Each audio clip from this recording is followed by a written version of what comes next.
kemerdekaan Masjid Al-Istiqomah, Pak Ustaz Budi beserta jajarannya, para haji, para tokoh masyarakat, para pemerintah, yang mohon maaf tidak saya sebutkan satu persatu, namun tidak mengulangi rasa ta'zim dan hormat saya. Puji syukur kehadirat Allah Subhanahu wa Ta'ala, alhamdulillah, di pagi yang indah, cerah, Allah masih menganugerahkan kepada kita nikmat iman Islam sehat walafiat, sehingganya kita dapat menjalankan aktivitas dan kewajiban kita, yakni sholat subuh berjamaah dan dilanjutkan dengan ta'lim pada subuh. Mudah-mudahan segala upaya yang kita lakukan dari rumah menuju tempat ini senantiasa dicatat oleh Allah Subhanahu wa Ta'ala sebagai pahala di sisinya. Amin ya rabbal alamin. Salawat dan salam semoga senantiasa tercurahkan kepada baginda Nabi Muhammad sallallahu alaihi wasallam, pada keluarganya, para sahabatnya, para tabi'in dan tabi'in, hingga sampai kita seluruh umatnya. Mudah-mudahan wabil khusus kita yang hadir di tempat ini telah mendapatkan syafaat. Amin, amin, amin ya rabbal alamin. Para jamaah sekalian yang dirahmati Allah Subhanahu wa Ta'ala, kita lanjutkan kajian kita. Bismillahirrahmanirrahim. Qala al-musannifu rahimahullahu ta'ala wa nafa'ana bihi wa bi ulumihi wa bi ulumikum wa bi ulumi sa'ilin ahdillahi sholihin ila aqol.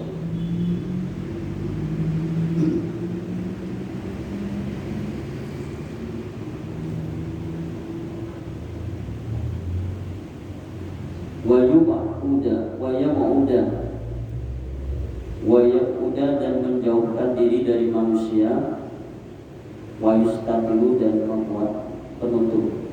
Ini masih membahas tentang adab qadil hajat, ya. Tata krama atau sopan santun saat kita membuang hajat, baik itu kencing maupun BAB. Itu ketika kita kencing atau BAB di tempat terbuka, itu kita harus menjauh dari kebanyakan orang. Jangan sampai kita kencing kadang masih terlihat oleh orang. Mungkin karena kebelet kali ya. Saya kadang-kadang melihat orang mancing itu kencing sembarangan aja. Habis mau ke WC nggak ada. Jadi kencingnya di samping dia mancing, di situ kebetulan ada pohon-pohon ngumpet di situ. Padahal ini kan dilarang, ya, dilarang kencing sembarangan, terutama di pohon yang sedang berkembang. Apalagi sedang mau berbuah dikencingin, bisa jadi mati itu, ya, pohonnya. Makanya ketika kita kencing sebelet apapun, kita harus cari tempat yang jauh dari jangkauan orang lain. Jangan sampai melihat kemaluan kita, aurat kita. Wa yustatilu dan membuat penutup. Kalau bisa temannya yang nutupin ke sarung gitu, tutupin gitu, biar istrinya yang lagi buang hajat di tempat terbuka itu tidak terlihat orang lain. Ada secarik kain yang bisa menutupi, di mana di situ ada orang yang sedang qadil hajat atau sedang membuang. Wa alla yaqdiya hajatu, dan janganlah, ya, atau tidak boleh membuang hajatnya bima'in mubahin. Tidak boleh membuang hajat di tempat atau di air yang mubah, artinya tempat umum, ya, tempat terbuka. Rokidin yang tidak mengalir. Jadi ada semacam tempat air, entah itu danau atau sungai yang dimana airnya itu nggak mengalir, di situ aja ngembang aja di situ. Itu nggak boleh kita buang kencing atau apalagi BAB di tempat yang bima'in mubahin rokidin, di tempat yang airnya itu tidak bisa bergerak kemana-mana, hanya di situ aja. Malam yastabkhir, meskipun jumlah air tersebut di tempat yang tadi, yang air yang tidak bisa mengalir kemana-mana itu, meskipun jumlah airnya sedikit, tetap itu nggak boleh. Sebab kalau kita tetap memaksakan di situ, nanti air ini akan tercemar. Mungkin air ini penyerapan buat, ya, sekitar situ, penyerapan air warga sekitar situ. Jadi jangan dinodai atau jangan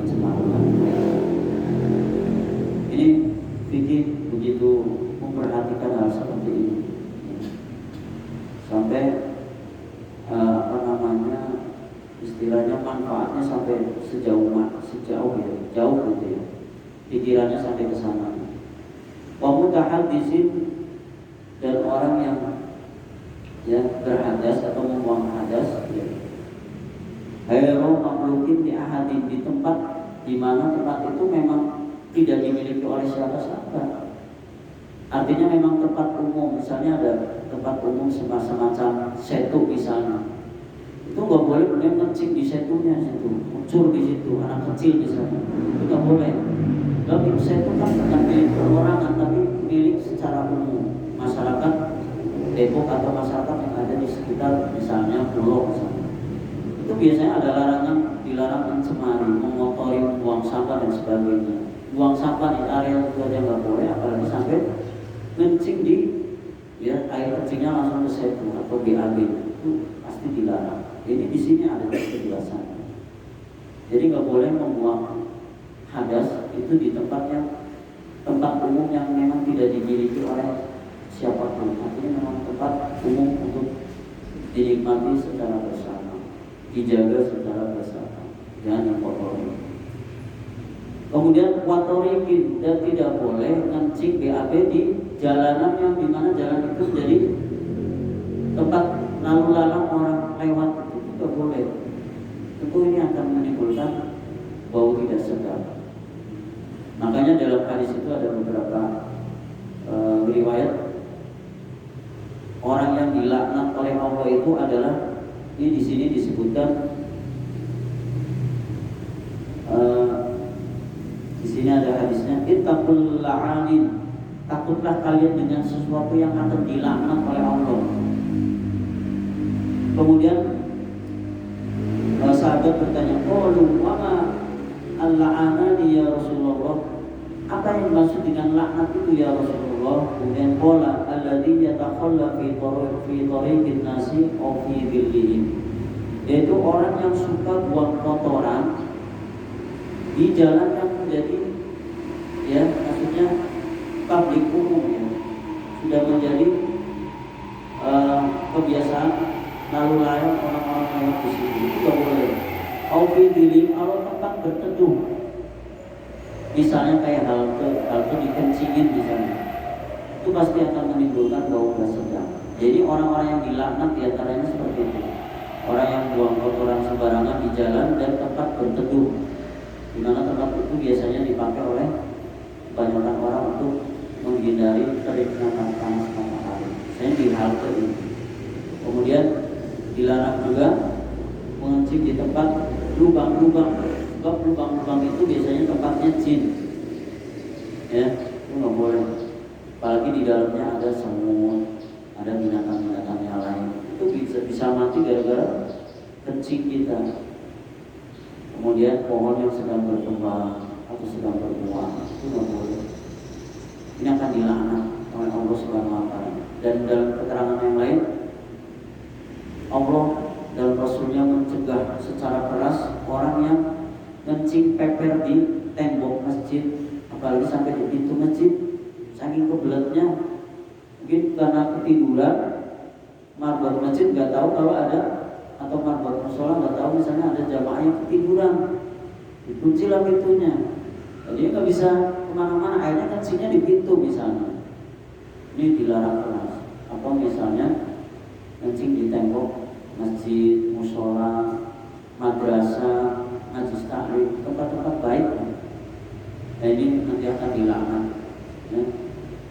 Dimana Rasulullah ketika melewati kuburan, ada 2 kuburan yang sedang disiksa. Yang pertama, ini orang ketika hidupnya tidak memperhatikan cara istinjanya, ketika habis kencing, BAB kurang diperhatikan tata caranya dengan benar.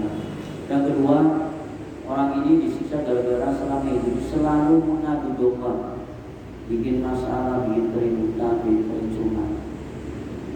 Kemudian Rasulullah mengambil ya setangkai kembang ya, dan ditancapkan karena ini masih basah, kembangnya masih basah, dengan ya Nur Muhammad, kemudian kuburan tadi menjadi ya tenang, airnya tidak disiksa kembali selama tadi tangkainya tadi masih basah. Kalau sudah kering berarti sudah mungkin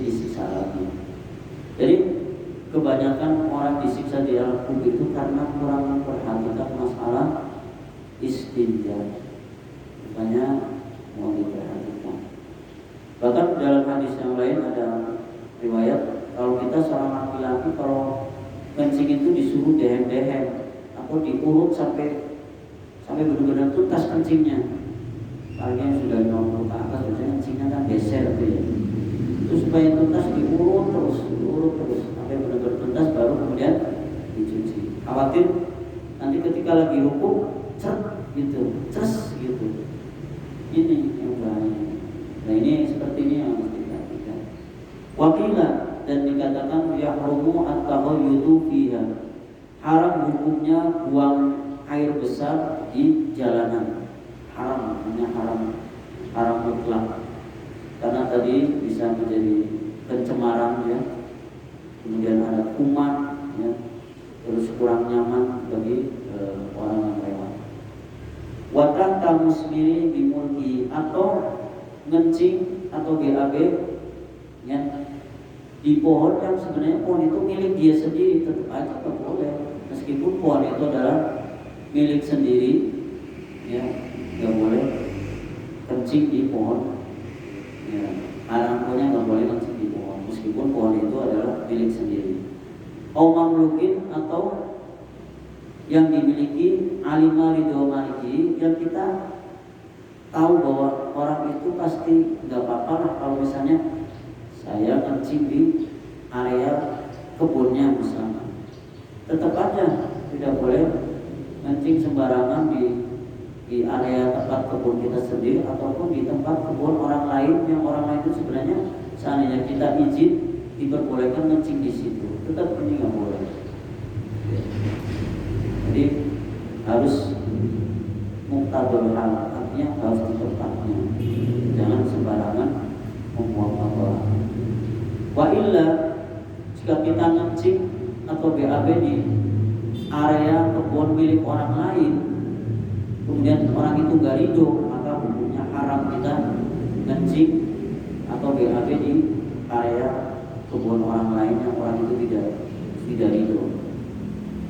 Wala yustaqbil ainal kiblati dan ketika kita buang hajat tidak boleh menghadap ke arah kiblat. Oleh karenanya posisi kamar mandi di masjid ini harus ke sana. Ketika kita buang kencing atau BAB harus kita muka kita harus arahnya ke sana, jangan ke sini.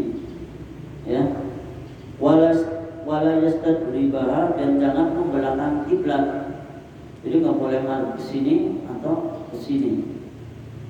Itu aturan. Makanya harus diperhatikan posisi WC kita di rumah itu ngadepnya ke selatan atau ke utara. Kalau tidak itu berarti menghadap kiblat atau membelakangi kiblat, ini nggak boleh. Wayak rumani dan haram ya ketika orang buang hajat menghadap kiblat atau membelakangi kiblat. Bi ghairil muaddi di selain tempat yang telah disediakan. Ya, meskipun ya kita ngencingnya bukan di tempat yang tertutup, tetap aja itu nggak boleh, ya, nggak boleh sembarangan. Wahai sulasatiro sekiranya tidak ada penutup. Jika kita misalnya ngencing di tempat terbuka, meskipun tidak ada orang yang melihat, tetap kita tidak boleh menghadap arah kiblat atau membelakang kiblat. Walis takbala bisotriya. Maka jikalau yang menghadap kiblat itu atau membelakangi kiblat itu hanya dadanya saja, wahawwala farjahu anha tsumma bala. Sedangkan parjinya, kelaminnya kita bengkokkan ke arah selatan. Ya, kemudian baru kencing-kencingnya sambil parjinya dibelokin ke arah utara atau selatan, bisa ya? Lam yadurro. Nah, kalau seperti ini hukumnya tidak apa-apa. Jadi kalau orang kencing sudah terlanjur kebelet, pasti baru ngeh, ini arah kiblat ya.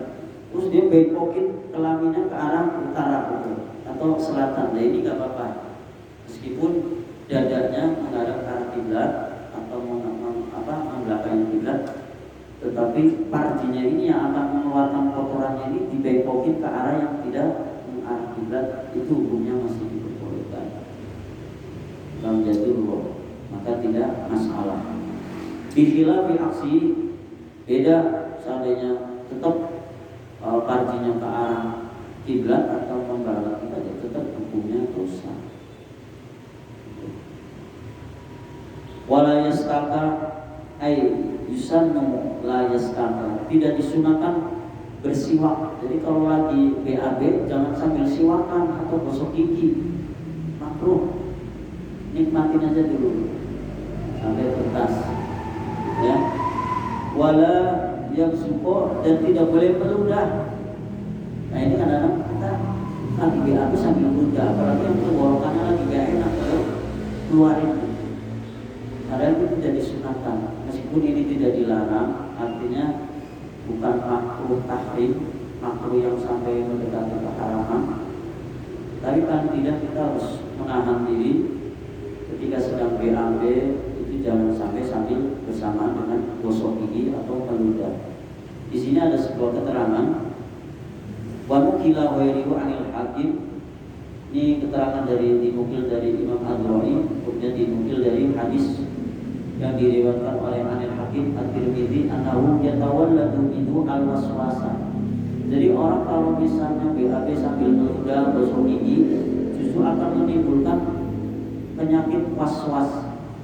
Was-was itu kadang-kadang bimbang, ya, gak yakin gitu. Kemudian waswasul asnani, bisa menyebabkan kuningnya gigi. Jadi kuning jadi gigi jadi kuning seandainya kita sedang BAB sambil siwakan, sambil meludah, apalagi sampai melihat kotorannya dilihatin gitu, sudah masuk ke kampus tapi dilihatin, itu bisa menimbulkan kuningnya gigi. Itu makanya jangan dilihat. Ya ini terkadang ada yang seperti itu. Ini sudah dinasihati ya dalam sebuah riwayat hadis dari Imam Hakim atau dari Imam Tirmidzi. Wa ayyakula inda dukhulihi, dan hendaknya berdoa ketika akan masuk WC, Allahumma inni a'udzubika minal khubuthi wal khaba'is. Ya, sungguhnya ya Allah aku berlindung padamu ya minal khubuthi, dari hal yang kotor ya. Kemudian ketika keluarnya, ghufranaka alhamdulillahilladzi adhaba anil ada wa afana. Alhamdulillah atau ghufranaka, ya, aku memohon padamu ya Allah ampun, ya.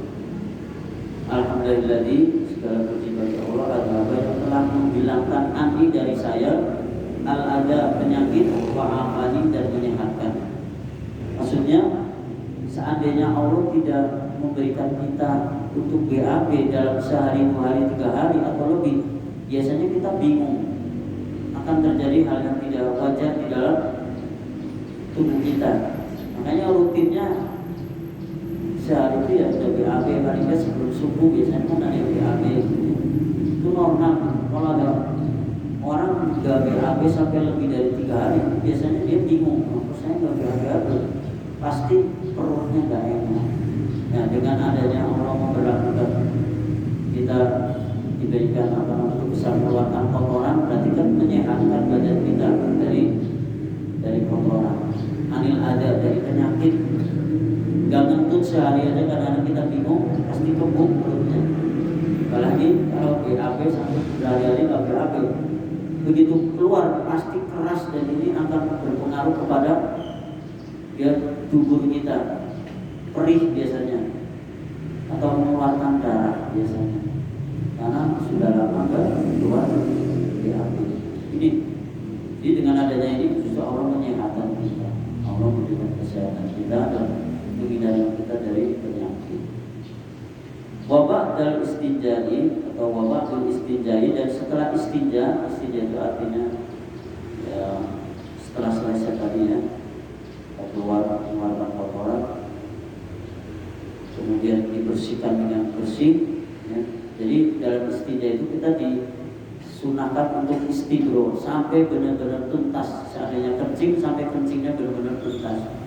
Begitu juga ketika BAB betul-betul sampai bersih, ya, kita menyeboknya, tidak perlu pakai sabun. Kita sediakan sabun cair di situ untuk membersihkan bagian tubuh kita, supaya tidak bau yang tidak menyenangkan. Kemudian doanya apa? Setelah istinja selesai, Allahumma tahhir qalbi minan nifaqi wa hassin farji minal fawahish. Ya Allah, bersihkanlah hati saya atau hatiku minan nifaqi dari sifat nifaq atau munafik. Wa hassin, dan jagalah farji kemaluanku minal fawahishi, dari perbuatan keji. Allahumma tahhir qalbi minan nifaqi wa hassin farji minal fawahishi. Doanya. Ya, hadisnya sahih. Qala al-Baghawi, berkata Imam Baghawi, lau syakka, jika terjadi keraguan-raguan ba'dal istinjai, setelah istinja. Ini ada orang sudah cebok tapi dia masih ragu. Hal ghusla dzakarahu, apakah dia sudah membersihkan kemaluannya atau tidak? Ya. Lam talzamhu i'adah, maka bagi orang yang keraguan-raguan seperti ini tidak wajib untuk mengulangi kemudian mencuci zakarnya atau kemaluannya. Jadi cukup yakin, kayaknya tadi saya sudah bersih tadi ceboknya. Seandainya ada keraguan-raguan, maka tidak perlu mengulang kembali membersihkan kemaluannya. Kita ambil kaidah fikihnya, al-yaqinu la yuzalu bisyak. Keyakinan itu tidak bisa rusak hanya karena keraguan-raguan. Kaidah fikih itu bisa dipahami. Terlalu cepatnya nih saya. Nanti kalau ada pertanyaan saya. Salisah, yang ketiga, syurutus sholati, yaitu syarat sholatnya ketiga adalah satru rajulin, yaitu menutupnya auratnya seorang laki-laki. Seorang laki harus menutup auratnya, walau sobiyan, meskipun laki-laki ini masih bocah, tetap aja harus ditutup auratnya, baik dewasa maupun masih kecil, tetap aurat ini harus ditutup. Wa amatin, dan amat, walau mukadabatun, walaupun amat katabah, walaupun budak katabah. Jadi dulu zamannya Rasul, zaman jahiliyah itu masih ada istilah budak. Ada budak katabah. Budak katabah itu budak yang ingin memerdekakan dirinya sendiri, tapi dengan cara mencicil dari gaji yang diterima oleh majikannya. Jadi nyicil supaya bebas menjadi merdeka. Namanya budak katabah. Jadi tetap budak katabah, meskipun statusnya adalah milik majikan, majikannya tetap harus memberikan pengertian bahwa aurat kamu harus tetap ditutup, nggak boleh terbuka. Wa umma waladin, dan ibu dari anak, ibunya anak, ibu ini yang harus wajib menutup auratnya adalah tadi yang laki-laki, baik dewasa maupun kecil, kemudian budak, kemudian perempuan. Ma baina surrati wa rukbati, yaitu antara pusar dan lutut, lahuma, bagi keduanya. Jadi harus yang vital memang bagian ini dengan sampai lutut. Ini bagian yang sangat sensitif, bisa menimbulkan gairah atau nafsu, sehingga harus ditutup. Nah, kalau laki-laki berarti batasannya dari pusar sampai dengkul. Makanya ada orang pakai kaos oblong sama kaos celana pendek. Kalau laki-laki nggak apa-apa. Kalau perempuan harus dari ujung rambut sampai ujung kaki. Walau kolian, walaupun di tempat sepi, yang namanya aurat tetap harus ditutup, di zulmatin, dan meskipun di dalam suasana gelap, tetap aja mentang-mentang gelap kemudian telanjang bulat, nggak bisa, tetap harus ditutupi auratnya. Bil khabari sahih, karena adanya hadis yang sahih, la yaqbalullah sholatan haidin, Allah tidak akan menerima sholatnya orang yang haid atau perempuan yang sudah balik, balighin illa bihimarin, tanpa menggunakan penutup kepala. Jadi kalau ada perempuan sholat kemudian tidak menggunakan penutup kepala, artinya rambutnya terbuka, berarti sholatnya tidak diterima. Wajibu dan wajib sitru juz'in, menutupi sebagian min huma dari keduanya. Maksudnya bagian dari perut maupun ya sampai ke lutut tadi. Dia tahap kokobi satrul aurati, supaya tampak jelas bahwa kita yakin orang kita itu sudah tertutup. Wasatru hurratin, dan menutup auratnya ya orang yang merdeka, walau sohirotin, meskipun ia masih kecil ya. Baik perempuan merdeka yang sudah dewasa maupun yang masih kecil, tetap harus wajib ya menutupi aurat. Ghairu wajhin wa kaffaihi, selain dari wajah dan telapak tangan. Nah, kalau sholat kan perempuan ini yang terbuka, telapak tangannya pun terbuka, cuman masih ketutup dengan mukenanya. Artinya tangannya tetap menempel di tanah, tidak ya. Jadi ketika sujud itu kan yang menempel kan ini ya tangan, kemudian jempol, kemudian jempol kaki. Ada 7 ya. Kita sujud. Ya, kalau perempuan berarti kan ininya yang terbuka, menempel ke tangan, kemudian tangannya pun harus menempel ke tangan, jangan sampai tangannya kemudian tertutup oleh mukenanya, karena mukenanya panjang ya. Jadi misalkan ketika mau sujud, sudah digituin, ketika turunnya saya ingat tangannya menentu ke lantai musola atau lantai masjid. Jangan ya terhalang oleh mukenanya, meskipun tidak kelihatan oleh orang. Maksudnya terbuka itu artinya menyentuh sampai ke lantai.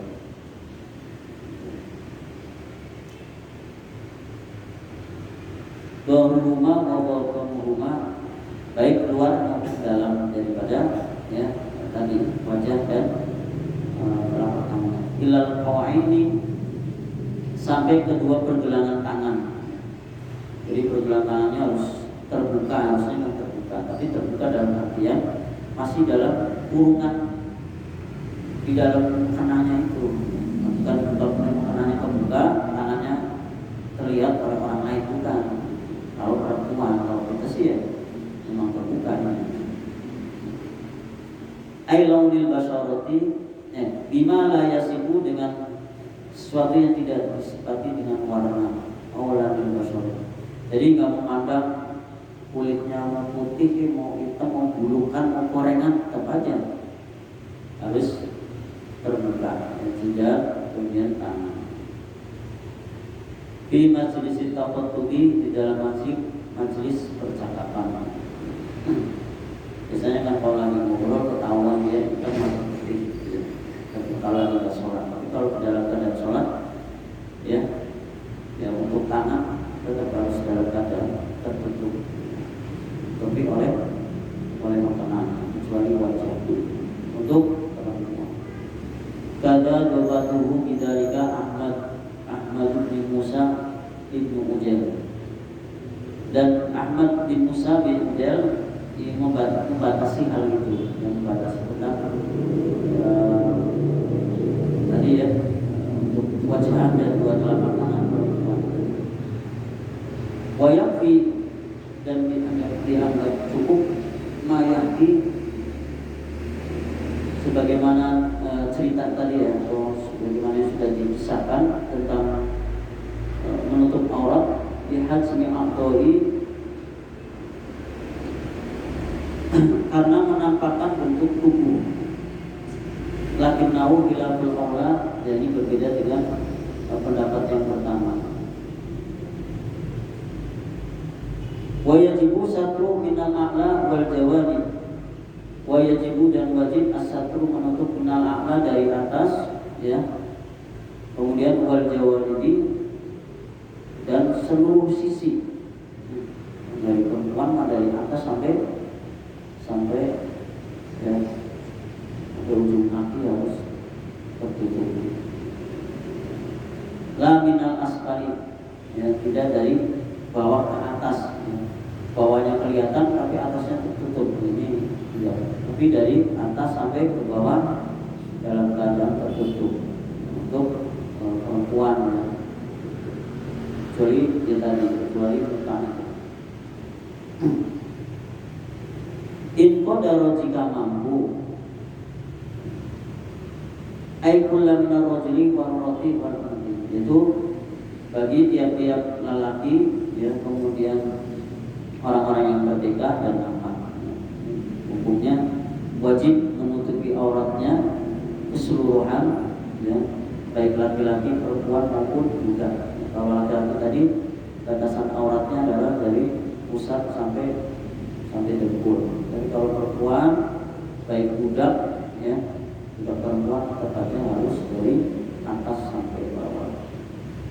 Alaihi, ya, wajib bagi mereka, ya, ay as-satru, menutup aurat.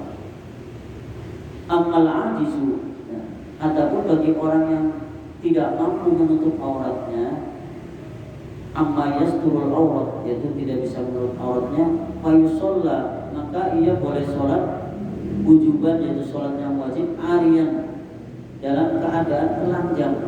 Boleh bagi orang yang dalam keadaan tidak mampu menutup auratnya, mungkin karena, ya, punya sakit stroke, ya, sehingga tidak bisa menutupi badannya ketika sholat, ya, tangannya lumpuh, semuanya lumpuh. Bagaimana orang seperti ini? Ini ada yang mengatakan boleh sholatnya dalam keadaan telanjang, ya. Bila i'adatun maka tidak perlu diulang sholatnya.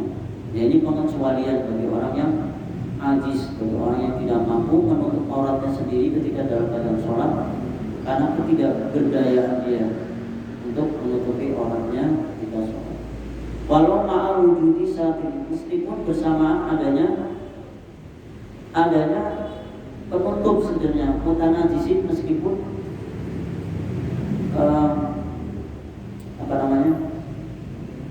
kain yang akan bisa digunakan menutupinya itu terkena najis, tetap, ya. Ini kalau misalnya dia tidak bisa, maka hukumnya tidak apa-apa. Ta'adzuru wasluhu, karena sulit, ya, sulit untuk membersihkan, atau begini, atau ada orang ketika dia sholat menggunakan penutup aurat, tetapi penutup aurat itu sebenarnya ada najisnya, tapi karena dia tidak mampu untuk membersihkan terlebih dahulu najis yang ada di kain yang untuk menutup auratnya karena ketidakmampuannya, maka ini hukumnya tidak apa-apa. Kita ambil kaidah fikihnya, al-masyaqqatu tajlibut taisir. Kesusahan itu menyebabkan adanya kemudahan. Karena dalam hal ini Allah sama sekali tidak ingin memberatkan kepada hambanya yang memang tidak mampu, ya jangan dipaksakan. La yukallifullahu nafsan illa wus'aha. Ini dalam ayat lain, wa ma ja'ala 'ala dini min haraj. Tidaklah Allah menjadikan syariat agama ini suatu yang bisa memberatkan, bukan, tapi justru memudahkan. Dalam konteks atau situasi yang memang tidak memungkinkan, maka kita boleh mengambil jalan yang lebih mudah. Ad-dinu yusrun, agama itu mudah, jangan dipersulit. Itulah adanya fikih memberikan toleransi, memberikan istilahnya elastis, kemudahan dari yang kaku menjadi ya elastis atau lebih lunak gitu. Gak bisa udah waktu udah habis belum, atau mungkin ada yang bertanya? Jemaah ada yang bertanya kita masalah buang hajat ini tadi yang Arab, silakan kalau mau ditanyakan. Kalau enggak saya lanjut nih. Tapi jelas nggak? Jelas ya. Saya kasih kesempatan kalau memang mau ada yang bertanya, karena tinggal sedikit lagi nih. Tiga baris. Wa in kharajal waktu, meskipun sampai waktunya habis gara-gara bersih. Khawatir kalau dia membersihkan najis di kain yang dia pakai untuk sholat itu kalau dibersihin jadi waktunya habis, sedangkan dia tenaganya berkurang atau tidak ada kemampuan, tidak ada keberdayaan untuk membersihkan najis yang di kain yang dia pakai untuk menutupi aurat ketika sholat. Khawatir malah jadi habis waktunya gara-gara membersihkan. Walau qadaro, dan jikalau dia mampu sanggup ala sa'iri ba'il aurati, atau hanya sanggup untuk menutupi sebagiannya saja, yang vitalnya saja yang ditutupin, sedangkan yang ininya masih kebuka, paha kesini masih kebuka, yang penting yang urgent aja nih, yang vital aja nih, ini nggak apa-apa. Kalau ada orang sholat yang bisa ditutupi hanya bagian yang urgentnya saja, karena masyarakat tadi, karena adanya ketidakmampuan untuk menutupi seluruh badannya, maka cukup sebagian saja nggak apa-apa. Bagi orang yang ajis, bagi orang yang tidak mampu, lazimau as-satru bima wajada, maka wajib baginya untuk menutupi bagian yang memang dia mampunya di situ yang bisa ditutupi, ya sudah itu aja yang ditutupi. Waqad damas sawata ini, tapi yang harus lebih utama ditutupi adalah bagian yang vital, yaitu kelamin atau perempuan misalnya bagian dada sampai ke paha. Ya, ini kan pernah ada cerita sahabat yang saking miskinnya kalau sholat gantian baju. Jadi ketika suaminya sholat dengan Rasulullah, istrinya di kamar telanjang belah. Akhirnya si sahabat ini ketika sholat begitu sudah assalamualaikum, langsung Allahumma lantas jalan, langsung pergi gitu. Sehingga Rasulullah, ini sahabat ini kemana sih? Tadi langsung keluar dari Rasulullah. Akhirnya suatu ketika Rasulullah nanya, kamu kalau sholat belum minimal Allahumma antas salam wa minkas salam, belum kayak gitu kamu sudah pergi aja. Ada apa? Maaf ya Rasulullah, sebenarnya saya kalau sholat berjamaah dengan Rasulullah itu istri saya di rumah lagi dalam keadaan telanjang. Saya tidak punya baju lagi kecuali baju ini yang bisa dipakai untuk bergantian ketika sholat. Akhirnya sahabat ini diminta doa sama Rasulullah supaya menjadi orang yang berkecukupan. Akhirnya didoain dan dikasih kambing, ya, kambing sepasang, kemudian kambing ini kemudian menjadi berkembang biak, malah jadi lalai, sholatnya sering ketinggalan karena dia ngurusin sendirian di padang pasir kayak gitu, ngurusin kambingnya gitu banyak. Giliran sudah jumlah kambingnya sudah mencapai nisab, batasan dia harus membayar zakat yaitu 40 ekor, ditagih sama sahabat Rasulullah yang disuruh Rasulullah, malah jawabnya gak ngenakin, ya. Akhirnya sahabat ini kemudian ya istilahnya dilaknat, ya. Tidak lagi Rasulullah sudi lagi bertemu dengan di sahabat ini. Sudah dikasih hati, maunya jantung, ya, tapi giliran suruh membayar hak zakatnya nggak mau. Bangku gula batu, yaitu yang harus ditutupi yang lebih utama adalah bagian vitalnya dulu, kelamin dan duburnya, itu yang paling penting. Wala yusolli ariyat, dan tidak boleh sholat dalam keadaan telanjang ma'awujudi haririn, bila memang masih ada kain, meskipun kain itu adalah kain sutra yang harus dipakai ketika akan sholat. Padahal kain sutra kan hukumnya haram apabila digunakan untuk ibadah. Tapi karena memang hanya adanya kain sutra di samping orang ini ketika dia mau sholat yang hanya bisa untuk menutupinya, maka bala bisa, maka boleh dia menggunakan kain sutra itu untuk menutupi auratnya ketika sholat. Tapi kalau tidak dalam keadaan darurat, berarti menggunakan kain sutra hukumnya haram. Menggunakan sutra karena dalam keadaan terjepit atau darurat, li'annahu yubahu lil hajati, dan ini dihukumi mubah karena lil hajat, karena adanya kebutuhan. Baik, wallahu a'lam bishawab. Demikian, berikutnya mohon maaf jika benar